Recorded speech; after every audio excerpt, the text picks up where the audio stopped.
তো দেখো, আগের দিন আমি একটা শাড়ি পরেছিলাম, একটা জামদানি শাড়ি, একটা স্ট্র্যাপলেস ব্রালেটের সাথে। আমি তোমাদের বলেছিলাম কেমন লাগছে, যদিও ওখানে কিছুটা সাজ কমই ছিল মিনস ইন দি সেন্স যে ওখানে আমরা কিছু গয়নাগাটি পরলে ভালো হতো। তো আমি তোমাদের বলেছিলাম লুকটা পরে আবার ক্রিয়েট করে দেখাবো। Hey guys, good afternoon, welcome to my channel. কেমন আছো তোমরা সবাই?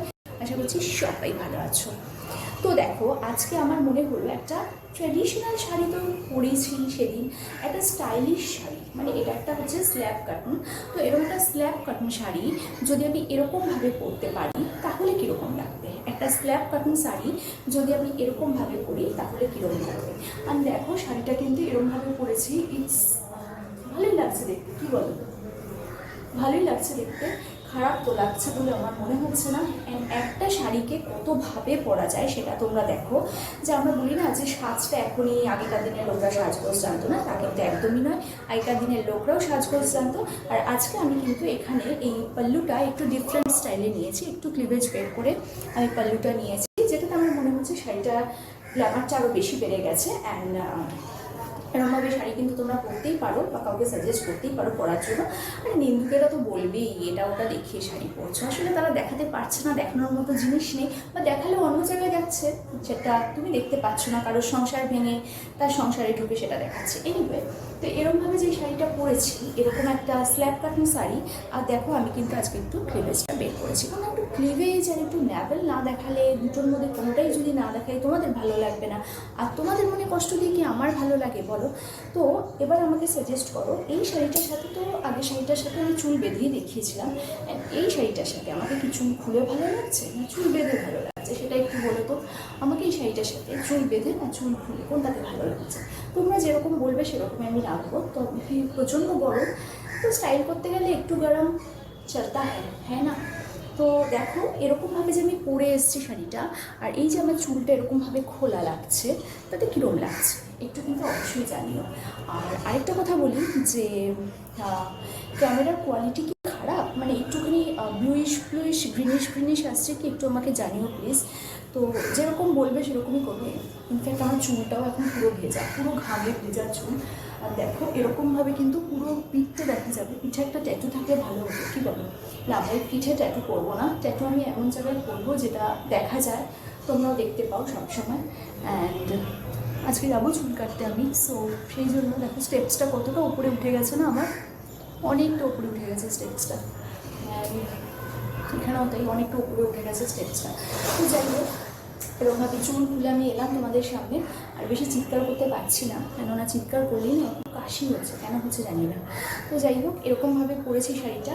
আর এরকম একটা লুক নিয়ে এরকম ক্লিভেজ বের করে পুজোর প্যান্ডেলে গেলে সবার নজর থাকবে তোমার দিকে। না না, শুধু ক্লিভেজের জন্য না, ওটাকে ভালো করে ক্যারি করতে হবে, নিজেকে মেনটেন করতে হবে। ঝোলা পেট আর ঝোলা সব কিছু নিয়ে গেলে কেউ তাকাবে না। আর হ্যাঁ, লুকিয়ে লুকিয়ে কারোর সাথে নোংরামি করলেও কেউ তাকাবে না, ঠিক আছে? যেটা করবে সেটা বলার মতো গার্ডস থাকতে হবে। হ্যাঁ, আমি করেছি ভাই, ঠিক আছে? সো কেমন লাগছে এটুকু আমাকে বলো। আর এই কোন শাড়িটা দিয়ে বেশি ভালো লাগছে? মানে আগে যে আমি, এত আওয়াজ কি বলি, আগে যে আমি জামদানিটা দিয়ে পরেছিলাম সেটা দিয়ে বেশি ভালো লাগছে, না এটা দিয়ে বেশি ভালো লাগছে? তো কোনটা দিয়ে ভালো লাগছে সেটা কিন্তু আমাকে অবশ্যই জানিও। আর চুল বেঁধে ভালো লাগছে না চুল খুলে ভালো লাগছে সেটাও বলো। তো চুলটা ফাইনালি বেঁধে নিচ্ছি, তার কারণ হচ্ছে প্রচণ্ড গরম, এত গরম টেকা যাচ্ছে না। তো দেখো, হয়ে গেছি বৈষ্ণবী, চুল বেঁধে টেধে।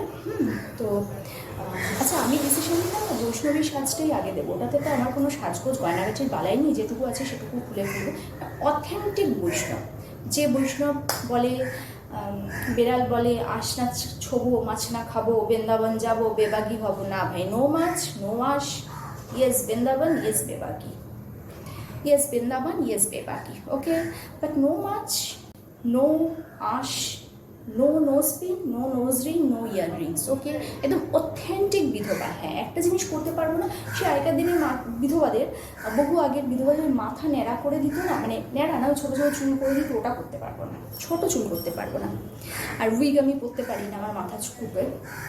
যাই হোক, দেখি যদি পাড়া প্রতিবেশী কারোর বাড়িতে কোনো উইক থাকে তাকে নিয়ে যদি পারি, ওটা আমি তোমাদের কথা দিতে পারছি না উইকটা, ওকে? তো সেই রকম একটা উইক পরবো। আর যদি না পারি তো যেমনি আছে চুল এমনি থাক, ঠিক আছে। তো দিয়ে একটা বিধবা লুক সেজে খুব শিগগিরই আসছে, মন করছে বিধবা বিধবা সাজ, তুই বিধবা সাজ। তো খুব শিগগিরই আসবো বিধবার সাজে। দেখো সধবার হাফ সাজ দেখিয়ে দিয়েছি, ট্রেডিশনাল ড্রেসকে কীভাবে স্টাইলিশভাবে পরা যায় সেটাও দেখিয়ে দিয়েছি। এইবার আসছে খুব শিগগিরই বিধবার সাজ নিয়ে, ঠিক আছে। আসছে টিপস আপ বিধবার সাজ নিয়ে তোমাদের সামনে। উন্মুক্ত পিঠ, উন্মুক্ত ক্লিভেজ, একদম স্টাইলিশ বিধবা বা ট্র্যাডিশনাল বিধবা। তো চলো, ভিডিওটা কেমন লাগলো অবশ্যই বলো, ভালো লাগলে লাইক শেয়ার সাবস্ক্রাইব করতে ভুলো না। ক্লিভেজ দিয়ে এরমভাবে শাড়ি পরলে কীরকম লাগছে সেটাও বলো।